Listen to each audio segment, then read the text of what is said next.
Hello friends, আশা করি সকলে ভালো আছেন, সুস্থ আছেন। আমিও খুব ভালো আছি। আজকে বানিয়ে দেখাবো শিবরাত্রি উপলক্ষে সাবু মাখা রেসিপি। কোনো রকম রান্নাবান্নার ঝামেলা ছাড়াই ভীষণ হেলদি এই খাবারটা উপোসের দিনে বা যে কোনো পুজোর দিনে খাওয়া হয়। আজকে বানিয়ে দেখাচ্ছি আপনাদের, আশা করি আপনাদের ভালো লাগবে। ভালো লাগলে অবশ্যই লাইক শেয়ার করবেন, কমেন্ট করে জানাতে ভুলবেন না আপনাদের কেমন লাগলো। এখন বানিয়ে দেখাচ্ছি সাবু মাখা রেসিপি। সাবু মাখা বানানোর জন্য আমি এখানে নিয়েছি 150 গ্রাম ছোট দানার সাবু। ভালো করে ধুয়ে 10 মিনিট ভিজিয়ে রেখেছি। নিয়েছি 1 কাপ ফোটানো দুধ। এখানে নিয়েছি ফোটানো দুধটা আমি ঠান্ডা করে নিয়েছি। আর এখানে নিয়েছি নারকোল, একটা নারকোলের অর্ধেকটা কুড়িয়ে রেখেছি। কয়েকটা বাতাসা নিয়েছি 5টার মতো। 2টো সন্দেশ নিয়েছি।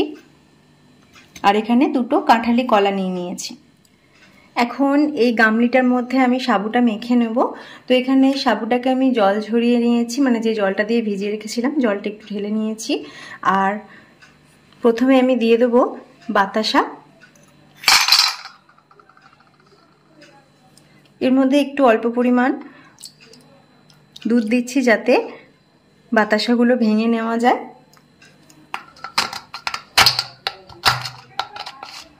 একটু সামান্য রাখলেই বাতাসাগুলো ভেঙে যাবে।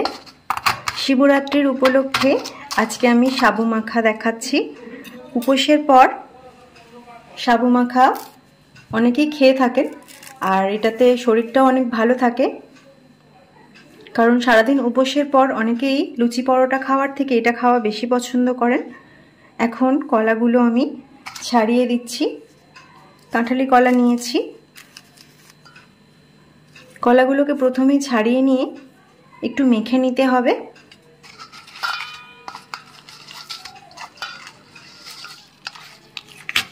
এখানে ভালো করে কলাটাকে এভাবে একটু হাতে করে চেপে চেপে নিয়েছি।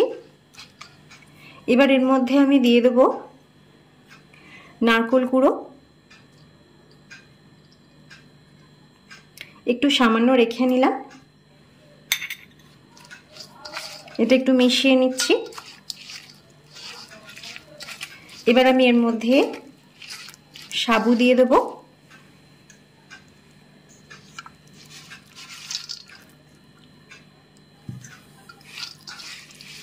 এর সাথে দিয়ে দিচ্ছি দুধ।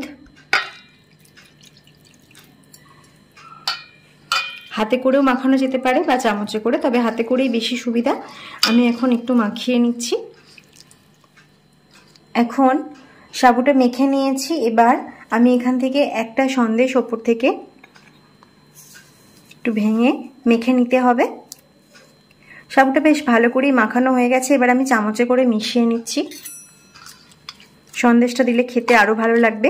এখানে আরো অনেক কিছু ফলও মিশিয়ে খাওয়া যেতে পারে, তবে উপোসের দিন খালি পেটে যেহেতু এটা খাওয়া হবে সেক্ষেত্রে আমি খুবই সিম্পলি এটা বানালাম। আর সাবু মানে পেট ঠান্ডা করে, শরীরটা ভীষণ সুস্থ রাখে।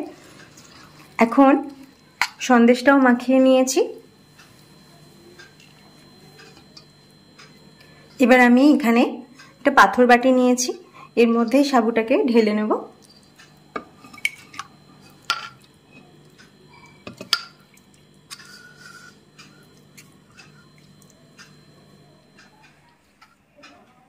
সাবু মাখা একদম রেডি হয়ে গেছে। এবার উপর থেকে একটু নারকেল ছড়িয়ে দিলাম, নারকেল কুড়ো। আর এই সন্দেশটা দিয়ে দিচ্ছি। একদম রেডি হয়ে গেছে সাবু মাখা।